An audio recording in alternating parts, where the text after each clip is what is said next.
Hello, everyone, and welcome to our final webinar of 2022. And what better way to end this year than with a webinar that focuses on well-being priorities for 2023. Now, we hold a webinar like this every year, and in the past, we've usually referred to them as our well-being trends.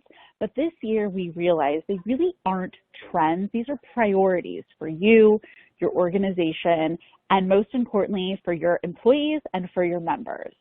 So during today's webinar, you're going to discover how well-being is an essential element to your culture, understand some insights for aligning these priorities to your organization, and you're also going to uncover a few opportunities to consider for you to be successful. So let's get started. First of all, I want to introduce myself. So my name is Julie Mallory, and I'm the Senior Marketing Events Manager here at WebMD Health Services, and I will be your moderator for today. Just a few housekeeping items before we get started. The session is going to be recorded. We're going to go over a lot of information today, so you will receive this recording with the slides in your inbox in the coming days. So don't worry about that. Also, we are going to have some time at the end for some Q&A. So if you have any questions that come up between now and then, feel free to just add them right into that Q&A box. It's right there on the right side of your screen. And then finally, following the webinar today, there's going to be a survey that's going to pop up. And we just really ask for you to take 1 minute of your time and share the feedback from today's webinar and maybe some ideas of what you want to hear for future webinars. We really do take this into consideration when planning out our webinar schedule for the next year. So we really do value your feedback. Okay, let's meet today's speakers. So first we have Christine Muldoon. Christine is our Senior Vice President of Marketing and Strategy here at WebMD Health Services. And we also have Erin Severson, who's our Senior Director of Research, also here at WebMD Health Services. And I know these two have been working tirelessly on this webinar day in and day out. They've really planned some great information here for you. We're so excited to have both Christine and Erin on board with us. So Christine, without further ado, I'm going to hand it on over to you to get us started. Thank you, Julie. Love that introduction.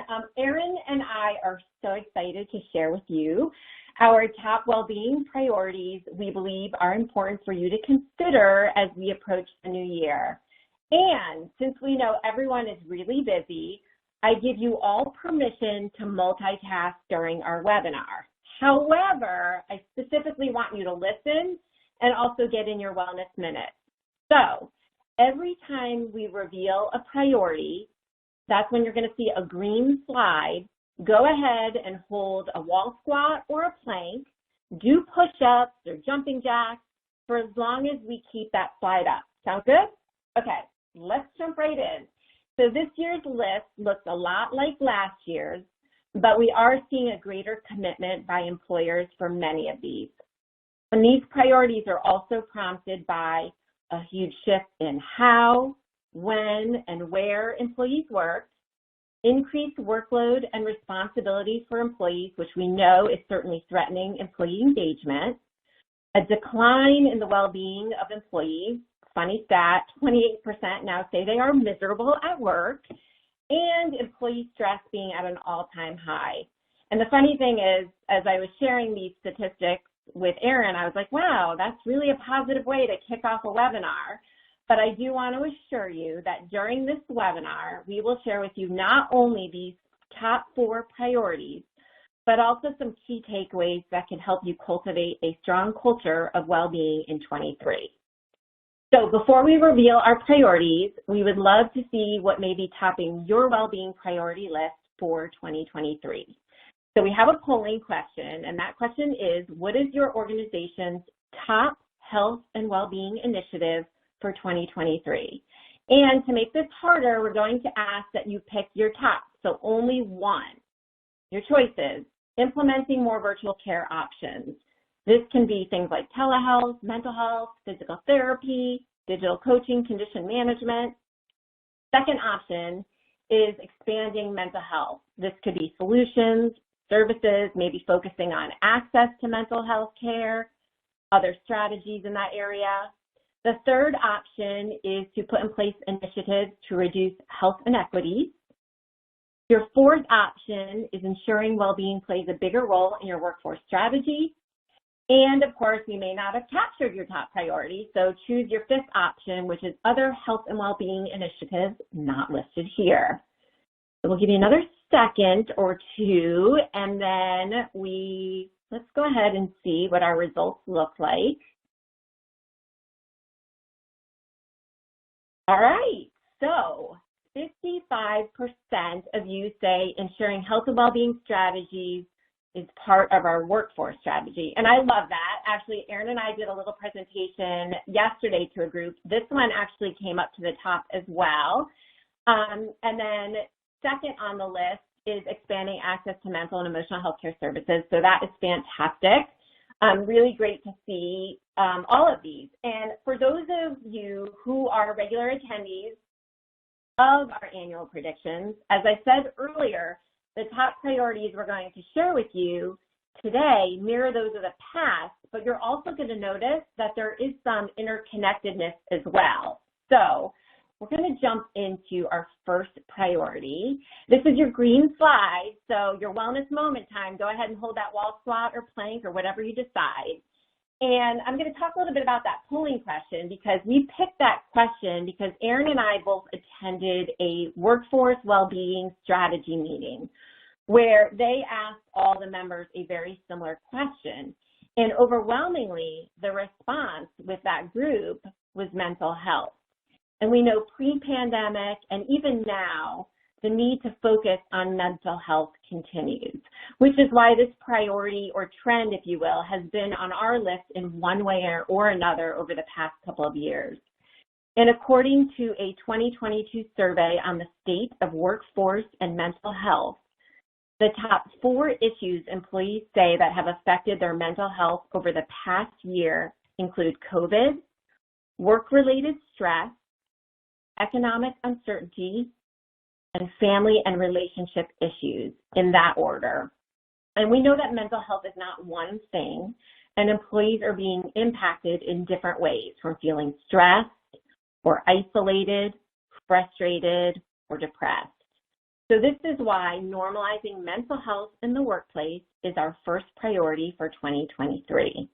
Okay, you can stop holding that wall squat. Mental health is now the primary dimension of employers' well-being strategy.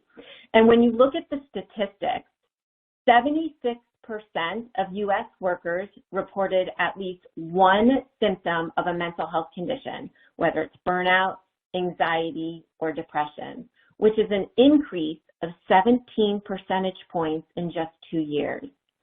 84% report that their workplace contributed to mental health challenges that they're currently facing. And 81% of workers will be looking for workplaces that support mental health in the future. So the concerns around mental health and the workplace continues to grow. Now, Erin, I know that we look at data from our book of business as well. So curious to know if it's similar, what we're seeing in terms of mental health in the workplace within our own data. Yeah, absolutely. You know, we've done several analyses looking at this, and when we looked back over the 3-year period of 2019 to 2021, not surprisingly, what we observed was an increase in risks associated with sleep behaviors, with stress, emotional health, like depression and anxiety, and this was across all generations of employees. So there really was no discrimination of concern in these areas. Now, the good news is that we have some early indicators that these risk areas are leveling off a bit, if not even improving from 2021. So, yes, some of this may be regression to the mean, kind of coming back into some degree of normal, but also a reflection of the attention that we've put towards these issues, providing resources to our employees, support and intervention. These are areas that, of course, we're going to continue to monitor over time. But I do think it's a nice reminder that our work around mental health and well-being is still needed, if not needed now more than ever. That's a really great point, Erin. We're going to see progress by the efforts that we are putting in place. We also know that our workplace plays a significant role in our lives. I mean, let's be real, they are no longer separate entities as we previously probably used to view them before COVID. Work affects our physical, our social, emotional, mental, well, really all the dimensions of well-being. And 2 months ago, the U.S. Surgeon General released a new report that outlines mental health standards for the workplace.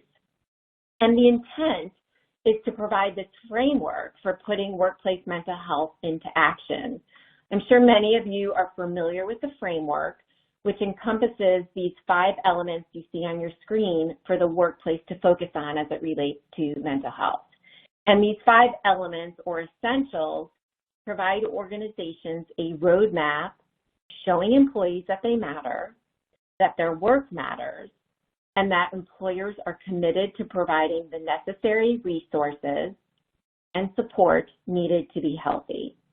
We know that people cannot perform well at work if they feel physically or psychologically unsafe, which means that we need to focus on creating supportive and inclusive workplace cultures. And this is really at the heart of this priority for next year. We think that 2023 will be the year that organizations really further their commitment to normalizing and supporting mental health. And this could be accomplished by a commitment to things like expanding access, services, and support around mental health, by communicating and reducing the stigma around mental health, and regularly promoting what mental health support you offer, and really evolving those strategies over time, over the course of the year. Something I want to point out is that we cannot address mental health in isolation because it doesn't exist in isolation. And I can't take credit for that statement because I think, Erin, that's something that actually I've heard you say, and it really has resonated with me and why we believe mental health deserves the top spot on our priorities list for this upcoming year. So what can your organization do to move the needle on mental health in 2023? First, start by understanding what your employees need, because every workplace is different. And I'm just going to give you a little warning, or a heads up, I should say, that in January, the end of January we're going to make this conversation easier as we're going to be sharing to the market some great pulse survey questions that you could use to learn how best to advocate for your employees based on asking what they might need around mental and emotional health. Second, do an inventory of what you provide today. Are you providing comprehensive coverage that includes access to mental health benefits? Look at how you can make mental health care more easily accessible. And that might include things like telehealth, on-site, off-site, after-hours care. But it also can include things like encouraging time off for mental health care.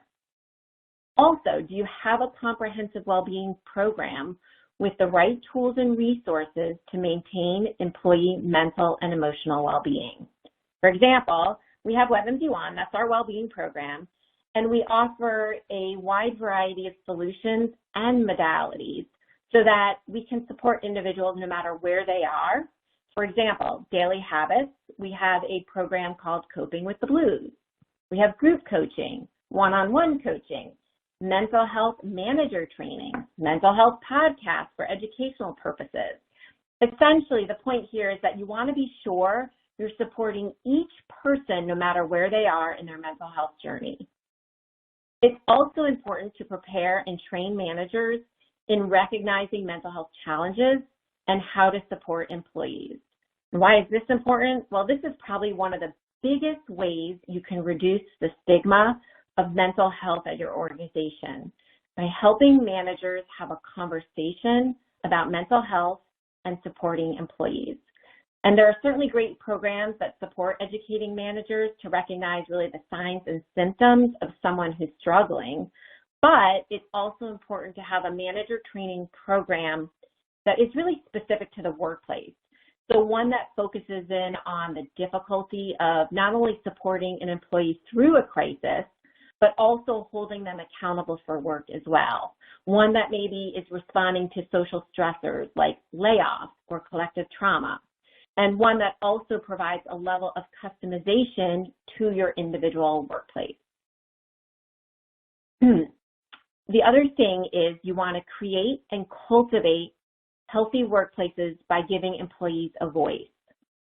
A mental health task force maybe, or employee resource groups that can promote the importance of mental health at work and raise awareness of what you offer as an organization.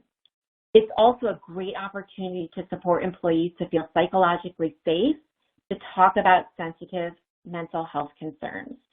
Now, to be clear, employers are doing great work to support employee mental health and well-being.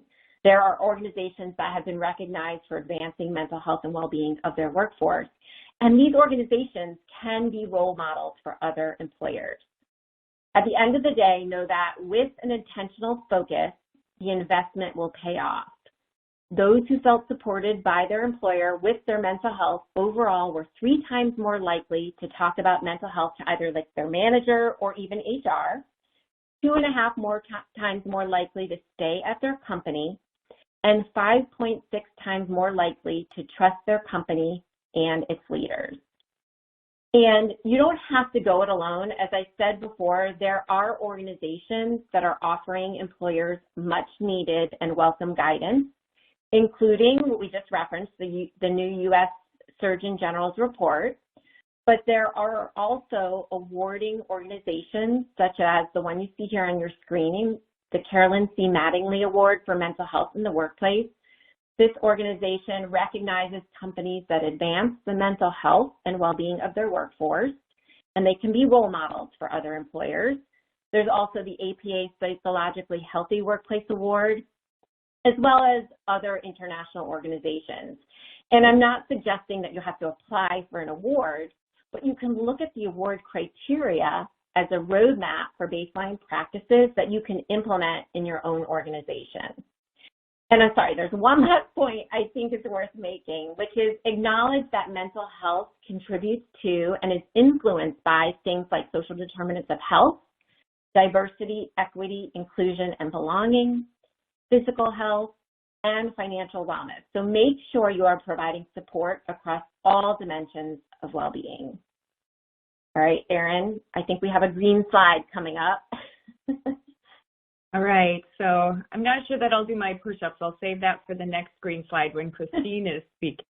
I think as our attendees will soon see just how multidimensional all of these issues and topics are that we're working to address today, and the overlap and connection across these different priorities that we're talking about.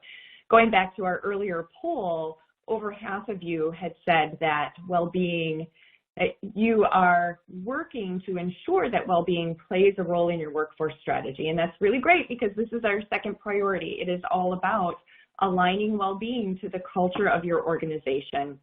And there's a lot of research out there to support the notion that health and well-being are foundational to performance. And in fact, employee well-being has been linked to several different business outcomes like employee engagement and retention, brand ambassadorship, employee satisfaction. The research has also shown that an organization's investment in a culture of health can lead to strong financial performance. We know that happier, healthier employees, are more productive, they are more collaborative, and they feel more connected to their organization. Interestingly enough, data from Gallup show that only about a quarter of employees feel connected to their company culture, and about 20% of Americans, so 1 in 5 Americans, have left their job in the last 5 years because of a bad company culture. So this has a tremendous and very costly impact to organizations, of which many are now facing that challenge of integrating well-being into their culture and really understanding how that impacts the employee experience. So I think it begs the question, what role does employee well-being have at your organization? And I just want to pause a moment and reflect a little bit on this field of work that's focused in employee health and well-being, and how we've experienced an ongoing evolution of well-being over the years, over the decades, really, what it means, how we talk about it, how we think about it. And when we look back at the history of our industry, our focus had primarily been on occupational health and safety. We've refocused to predominant physical health focus. We've addressed this through workplace programs aimed at improving lifestyle behaviors, through coaching programs, awareness programs. But early in the 2000s, workplace health promotion programs had been very well established. But now this has ebbed and flowed over time as we've had more research to inform our strategy, to guide best practices, to really understand what works well. And our focus has now expanded to address the needs of the whole person. We're having conversations about mental health, about spiritual health and purpose, creating that sense of community and inclusive experiences. And while culture has been a persistent theme over time, we see employers taking a critical lens to what this looks like for their organizations. And we expect that over time, well-being will continue to evolve to even more of an elevated position, to a place where it's less a program, it's less a resource, and it becomes more of an intangible that's woven into the fabric of an organization and its culture.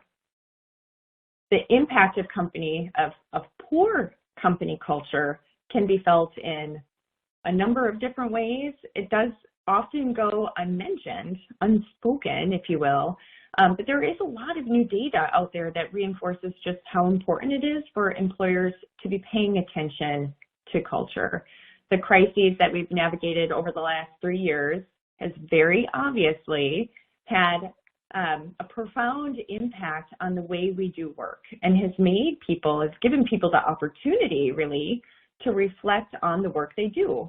The very vast majority of employees, over 80%, say that finding meaning in their work is a top priority for them. And over 70% of employees say that it's important for them to feel part of a community at work, yet they don't really feel connected to their organizations. And this time has also had a major impact on our leaders. They're coming into work and they're less engaged and they're feeling burnt out, and they just generally have less to give to their employees. And in a way, you guys, we're just getting warmed up here. We will continue to navigate the challenges as we always have, but there's new dynamics at play with remote work, with employee expectations. We know we're never going to go back to the way things were, whatever normal was before pandemic. But for any company to really succeed in what's being referred to, or what I've heard referred to as the era of never normal, which I really love that term, they need people who can bring their best selves to work so that they can meet those disruptions head on. This is where holistic well-being and workplace culture really come into play, and they matter now more than ever. Employers are very uniquely equipped to help make well-being a priority for their employees. And when organizations focus on creating a culture of well-being, really good things happen. For example, when employees believe that their employer, their company, cares about their health and well-being, they're almost 40% more engaged in their work. They are also more productive, they're less likely to miss work, and they're more likely to be an advocate for the organization. Christine, I'd love for you to share a little bit about how we think about well-being at WebMD. Yeah. So Erin just shared the importance of fostering a culture of health and well-being. And at WebMD Health Services, we believe that supporting people holistically is essential to achieving ongoing well-being. And our well-being framework is actually grounded in 5 core dimensions: physical, emotional, social, financial, and clinical. And leveraging this framework, our solutions, services, our health promotion strategies, they're all built on the principle that well-being is personal, it's subjective, and it's dynamic. And Yes, the pandemic, a series of events, all of those things have really further emphasized the importance of employee well-being. And this is particularly important as employees have had to deal with stress, burnout, disruptions in work-life balance, all of that. And while we may not be able to predict every event, we know we must be able to respond and support the evolving landscape. So there are actually 3 elements to our philosophy around these dimensions of well-being that we think are important to supporting and responding to not only the evolving landscape, but also empowering our clients to have a well-being program that is truly an extension of their culture. Just because you have a well-being program does not mean you have a culture of well-being. So first, we believe that these dimensions of well-being are mutually interdependent. That means you can't achieve overall well-being without having balance in each of the dimensions. And so if one is neglected over time, it will adversely affect the others and then ultimately have an impact on someone's health, their well-being, and their overall quality of life. The second is that we believe that well-being is personal and it means something different to everyone. So to encourage action that supports the needs of everyone, you have to have a variety of solutions and services within each of the dimensions.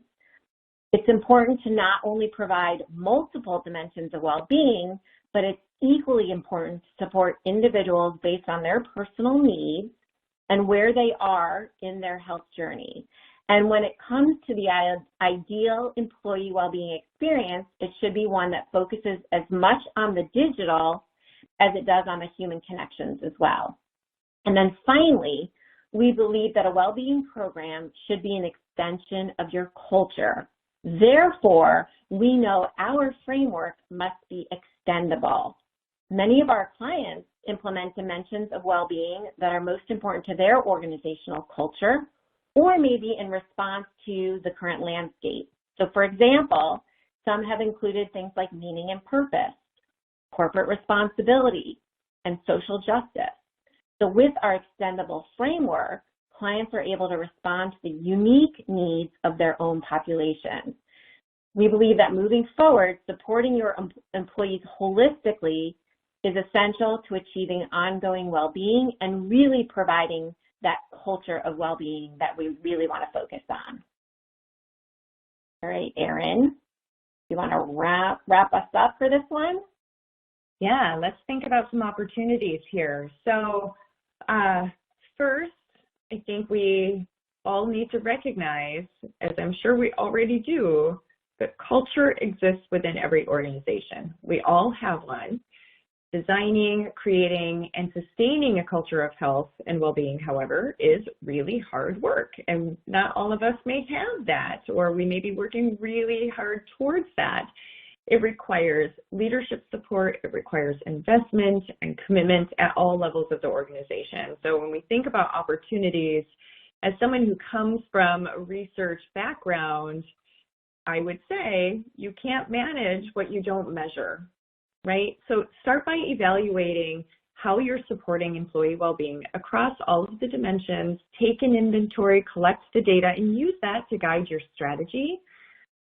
Your leaders and your managers need support in how they can show up for their employees. So similar to what we were talking about within the priority of mental health, how can we enable them through training, through messaging? Is there an opportunity to create a process of accountability to continue to build and foster the buy-in for well-being strategies? Define and communicate your vision. What is your why? And once you have that down, look within your organization for those individuals, those gems that exist within your populations who can champion this vision. This may be a program manager. It may be a wellness champion. And depending on the appetite of your organization, perhaps it becomes a higher level position, such as a chief well-being officer, where it immediately enables the elevation of well-being to a place where it's not just a program tool, but it really becomes about people in the organization. We know that employees want and expect more from their work, and we have a beautiful opportunity to differentiate our organizations by focusing on well-being and bringing that into our organization's culture. Love it, Erin. Okay, before we jump into our next priority for 2023, we have another polling question. The question is, do you believe a diverse and inclusive workplace is more important to your employees now than before the pandemic? And while you all contemplate a yes, no, maybe response, just a little information to share with you. The pandemic allowed workers to really take a step back and ask themselves some critical questions. Things like, is my work meaningful? Are my values aligned with the company's mission? Do I feel like I belong here? Does my company value who I am as a person? And based on this, the answers were a pretty loud no for many people, which, as we know, further fueled the Great Resignation trend we saw earlier this year. So let's see how DE&I ranks for your employees. 81.6% believe it's more important now than before the pandemic. Some I know you're not sure because sometimes it's hard to know, but I'm not surprised by that response. I do think DEI and B is a critical component to everything that we're seeing happen, which is why, green slide, folks, we agree. A commitment to a more diverse and equitable workplace has been on our priority list for the last few years. And yet, while many organizations may advocate for DEI and now B, by the way, for belonging, employees feel their employers are somewhat, I guess I would say, ambiguous about what it is they are actually doing around DEI and B and what impact their policies are having. We believe that in 2023, many organizations will take a more strategic and effective step in their journey towards creating a culture of DEI and B. How will they do that? Well, by building an inclusive culture that is shared across employees, managers, and leaders. This is important. It's not just one department, let's say HR, that should own DEI and B, or one level of leadership, only the executive team, but there should be intention about what you roll out at every level. So priority number 3 is making DEI and B an organizational norm. Now, WebMD actually conducted some research a few months ago. We haven't even put this out in the market yet, so you're getting a little insight. And that research revealed that over half of employees do not believe their company is doing what it takes to create a workplace that promotes DEI and B. And on the next slide, you'll see we looked at each element of this, and the concept of belonging was most often called out as needing improvement. And belonging was defined as making sure employees know that they matter and that they are valued. Over half of the employees surveyed do not believe their company is doing what it needs to be committed to creating a workplace that promotes DEI and B. And employees are making their decisions based on this, and they're making their desires known. They are actively seeking out employers who promote a diverse, inclusive, and equitable culture. And the extent to which our workplace promotes DEI and B, it's a mouthful, is a significant concern, but particularly because of its importance to the largest component of the workforce, you guessed it, millennials. By the year 2025, 75% of the global workforce will be made up of millennials. And this group actually has a very unique perspective on diversity. While older generations may view diversity through the lens of race or demographics and equality, millennials view diversity based on really bringing together the unique experiences, backgrounds, and individual perspectives that each person brings. So if an organization wants to hire and sustain a millennial workforce, diversity must be a key part of the company culture. So let's talk about some opportunities.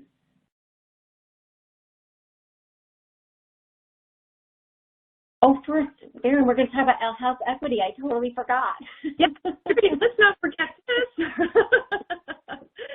Yeah, so when we talk about DEI and B, we do need to talk about health equity as well. We won't have a long conversation about this today because we could have a very long conversation about this today, but the phrases diversity, equity, inclusion, and health equity are often used interchangeably. They're similar, they're not exactly the same.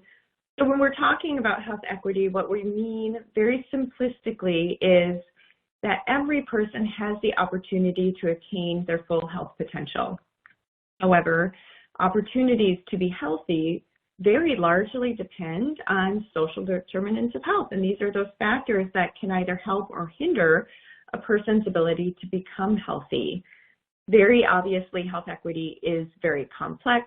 There are many contributing issues that are not easily solved for, but an important early step is understanding that context matters, recognizing that an individual's history, their community, their family, their life that happens outside of work carries with them wherever they go. And these factors have a very important influence on well-being. So having awareness to these factors can help uncover existing gaps that you may have in terms of training opportunities or services and benefits that are being provided to your populations. It can inform strategies around DEI and well-being and ultimately help to move these initiatives forward. So now we can talk about opportunities. And again, just wanting to pay a nod more holistically as we think about creating inclusive experiences. But some opportunities to consider: start first, educating at all levels of the organization through a variety of different modalities. This may be through virtual classrooms, it may be through webinars, it may be through on-site opportunities, helping to raise awareness, and at the end of the day, have the goal of supporting the development of inclusive teams. Now, this may be another area too where you might leverage champions, either through employee resource groups or even well-being champions. But these folks can help communicate, can help influence and gain support for your DEI and B strategies. Also, and this is where some of the hard work is, but take a look, take a deep dive into current benefits, policies, hiring practices, programs, communications, even use of language to understand where the gaps are, where the opportunities are, and that can then lead to, again, more inclusive and accepting experiences for employees. Now, these are common themes across all of the priorities that we've talked about, and thinking about really how best to integrate into an organization's culture. DEI and B is something that we're talking a lot about at WebMD. We have for a long time. And in fact, Christine, you shared with me a great example of some work that your team has been doing. And I'm hoping you can share a little bit about that today. Yeah, sure. So it sort of reflects, I think, how important it is to consider DEI and B in everything that you do.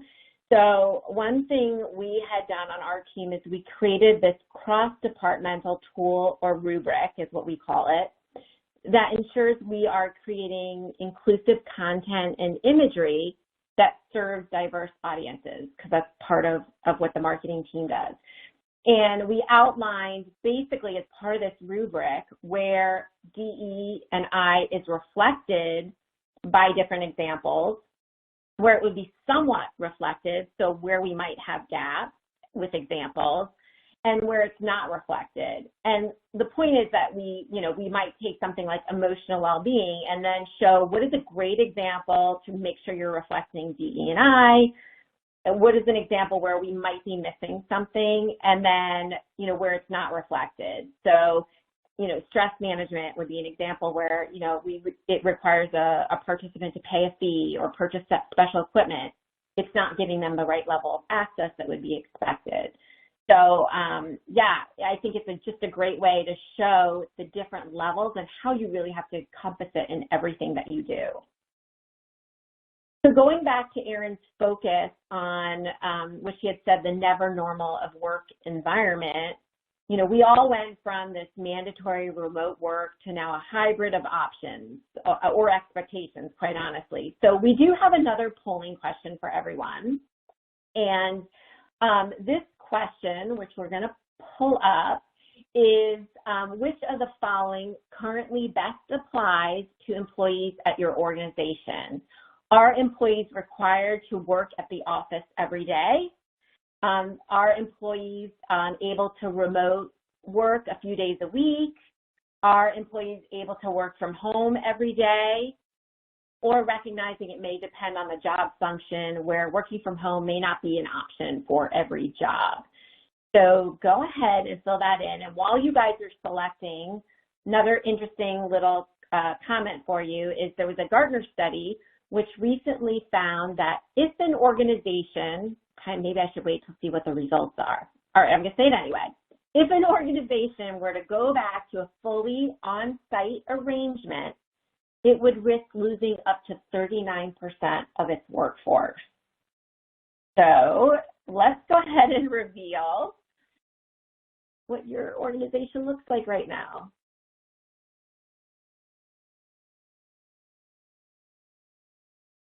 Okay, so we definitely have a very diverse audience because it does depend on the job function, 52%. But interesting, under 10% of employees are required to work at the office every day. So, I know probably it definitely feels like there's still a little bit of a hybrid going on, but 13% can still work from home every day. So I know we might see a little bit of this start to shift even more in 23 as we really, really hopefully start to put COVID behind us. So thanks for completing that survey. We know that work location is one element to what makes for a great workplace or employee experience. So for those of you that are doing your wellness minutes, here's your green slide.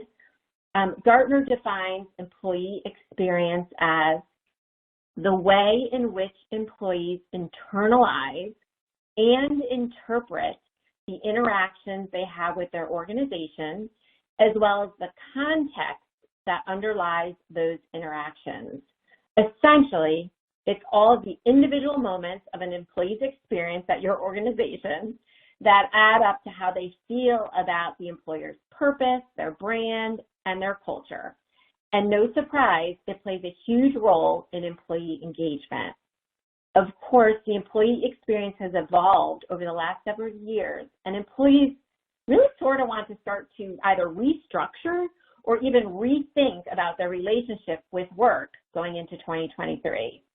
And take one step back, we know that the 2022 talent market has been really unpredictable. We went from great resignation or reshuffle to now we're starting to see 4 in 5 employees not feeling secure both professionally and financially. And I would also say as a result of all this, what we're calling post-pandemic happenings, employers are trying to figure out what the right experience is for employees moving forward. And research continues to show that employers who take care of their employees benefit from reduced attrition, better performance, and higher profits. So what does the employee experience entail or really look like for 2023 and beyond? So this is our 4th priority. So let's take a step back and first say, what do employees want from their employer? Let's start there.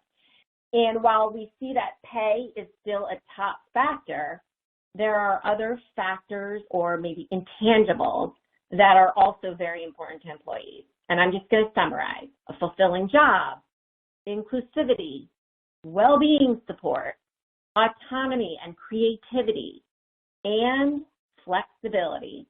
I think it's safe to say that flexibility is a key characteristic that has emerged as one of the most important aspects of the employee experience as a result of COVID. Employees also want to be able to reclaim their work-life balance.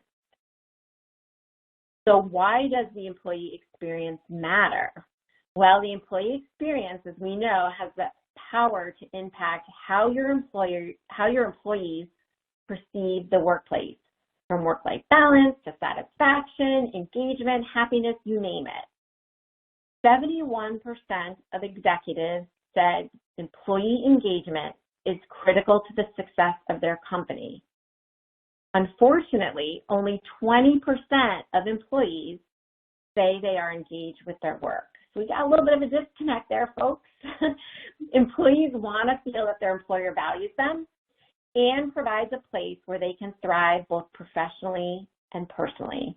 In fact, 69% of employees say that they would work harder if they were better appreciated. And those are some big stats.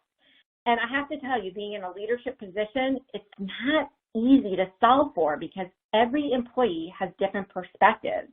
I certainly recognize that. So, okay, hopefully at this point, you are bought into the value of making the employee experience a strategic priority. But now you might be asking yourself, okay, Christine, that all sounds great, but what is the right experience for our employees?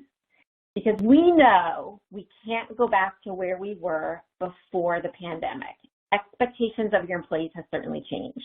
But we also can't go back to where we were during the pandemic either. And you have to start to ask yourself, what is our culture? And what is our culture willing to accept?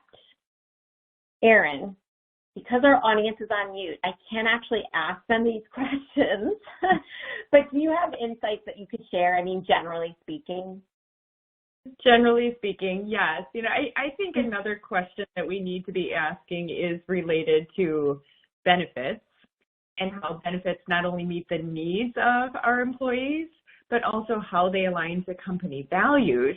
I see benefits as a reflection of an organization's culture. It is an extension of the culture.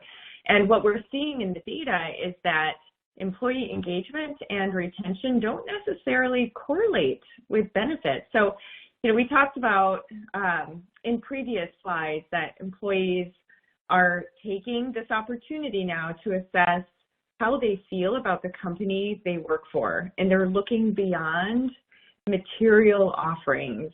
They want to feel more connected and part of the organization.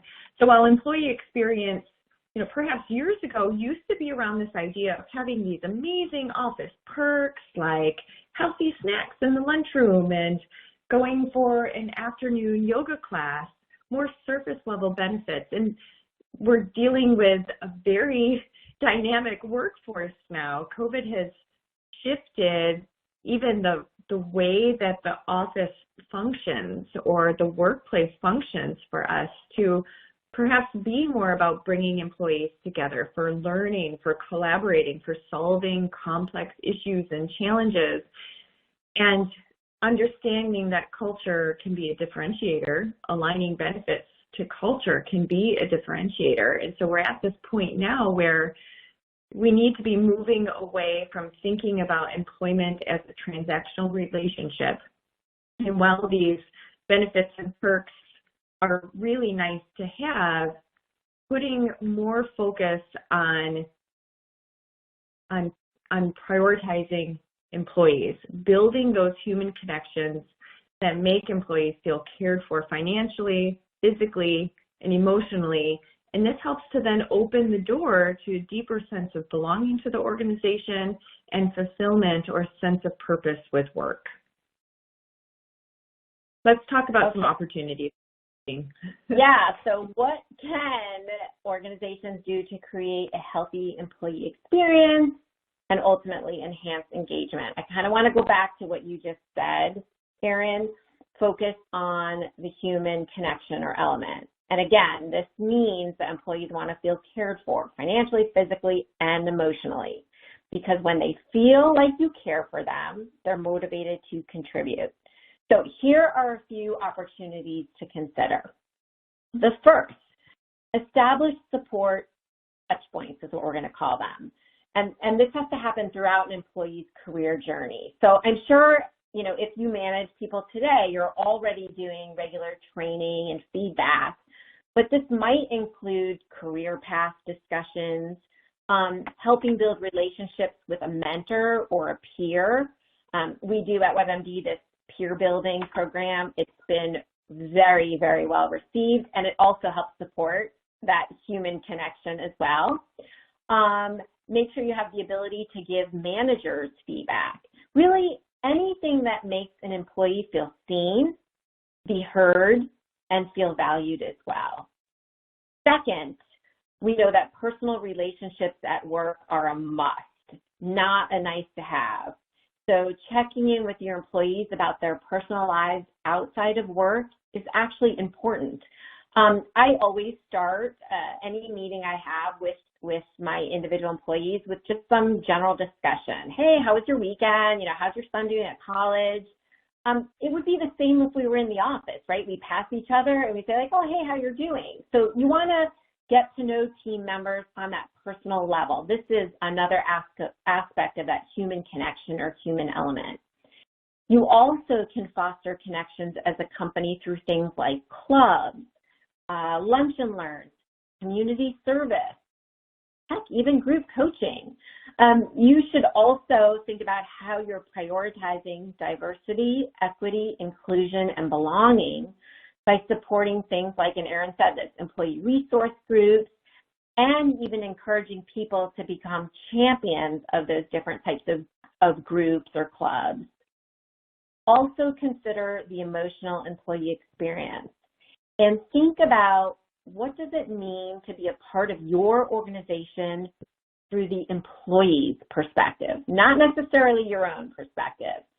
So you'll have to do things like leverage focus groups, pulse surveys, different ways to really gain the insights from individual people within your organization. And finally, it goes without saying, but investing in employee health and well-being in all its different forms is a non-negotiable as well. The experiences your employees have at work significantly shape not only their well-being, but engagement and their overall perception of the workplace, which in turn will benefit your organization in many ways. So that is it, folks. Here is your final list, the top 4 summarized for you. Number 1, normalizing mental health. 2, making well-being part of your culture. 3, recognizing and acting on DE&I within your full organization. And of course, embracing the new employee experience, whatever that may mean for your organization and culture. And the thing that I want to call your attention to is that there is one element that is really at the heart of all of our predictions and priorities for 2023, and that is your people. People are the single most important asset in any organization. So improving health and well-being, creating a positive employee experience, and recognizing the importance of an inclusive culture should be business imperatives that you focus on. And hopefully we've given you some good ideas to consider as we approach the new year. So thank you, everyone. And I think, Julie, we're going to open it up for questions. Yes, thank you, Christine and Erin. That was wonderful. We do have a bunch of questions coming in, and I'm actually going to just leave the list up because we did have some people that said they missed as they were writing it down. So now here's the list right here so you guys can just have that. First question, Erin, I don't know if this goes to you. How is belonging defined in the context of DEI? Or Christine, do you want to take that? I think I'm happy. So. Are we good? All right, I'll take it because I'll talk about it in the context of our study. So the study that we did, and we talked a little bit, we asked about belonging, and that was the one that was called out as the one element where employees feel like it needs the greatest area of improvement, which, by the way, we're not surprised about because sort of like the newest element. Everyone talks about DEI, and then we say MB, belonging. So belonging for our study was defined as making sure like employees know that they matter and that they are valued. So really that component of like they belong, they matter, they valued, their opinions, their, what they're contributing is important to the organization. Erin, I totally stole that, so I don't know if there's anything else you want to add. I stole it because you did a beautiful job of answering it. So we'll let that sit there. Okay. Before we go on, I do want to just clarify. So we did go through a lot. You are going to get this recording with these slides in the coming days. So don't worry, you can always go back and re-listen. And then also I wanted to just like do a little Oprah moment right now. Christine, you called this out, and I believe you quoted this from Erin, and somebody chimed in and said, I love it. So I wanted to just repeat it here. We cannot address mental health in isolation because it doesn't exist in isolation. So we did have some people that chimed in and said they loved that as well. So I just wanted to. Yes, all credit goes to Erin. Erin, you're now famous for quotes. Yes. Okay. How can you engage your highest of leadership into promoting DEI and B? This is always a question that we get. How do we actually hook our leaders into these initiatives? I think there's a lot of data that suggests that leadership commitment is critical for true, ongoing, long-lasting cultural connections to DEI strategies. And so having the conversation with leadership is important. Data, again, I mentioned earlier, you can't manage what you don't measure. The same is true here. Take advantage of what you know about your leadership, the positions that they play within the organization, and tailor the data story accordingly. You have a plethora of sources available to you. It could be through benefits, it could be through your health plans, it could be through your well-being partners, health assessment data. Segment that across the populations and create your stories and use that as a platform, as an avenue. And don't forget about the grassroots efforts that can start bottom up to raise visibility amongst employees, have voices heard, voices at the table, and ensure that those get heard by leadership.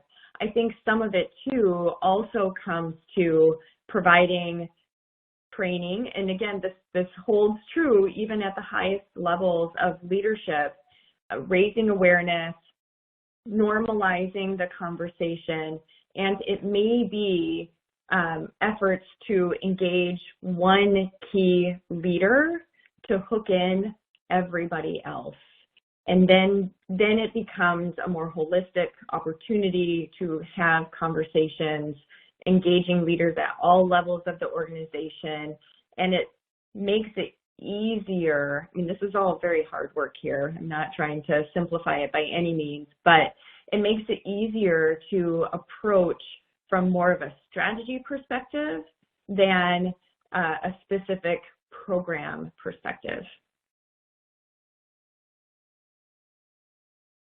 And Erin, I mean, since you're the data person too, I also think if you don't have leadership buy-in, I mean, that's a challenge in itself, but if you survey employees and you have an understanding of what's important, the data really supports and sets, the realities for, hey, we need to set goals for our organization around DEI and B. And so, bringing that as sort of the business case of where to start. I mean, leadership buy-in is essential, but knowing employees are asking for it and it's important to them and the employee experience, that's a great place, like a fundamental place to start. Fundamental, I agreed completely. And everybody loves a good KPI. So it's okay to put the measurements to hold the organizational accountable as well. Great. Okay, well, we do have a couple more questions that have come in, but unfortunately we are at time for our webinar. So if we did not answer your question, we're going to follow up with you individually. I know we've got a couple more on here, so we will follow up with you in the coming days. Again, the recording will be sent out to you guys. Also, you should get that in your inbox here in just a few days. If you have any more questions or you want to reach out to us, feel free to send us an email at connect@webmd.net, or you can always visit us online, webmdhealthservices.com. We're so thankful, so grateful for Christine, Erin. Thank you guys so much for sharing these priorities with us today. We wish you all a happy and healthy, safe holiday season and a happy new year. We look forward to seeing you guys on our next webinar in 2023. Thanks so much. Take care, everybody. Thank you.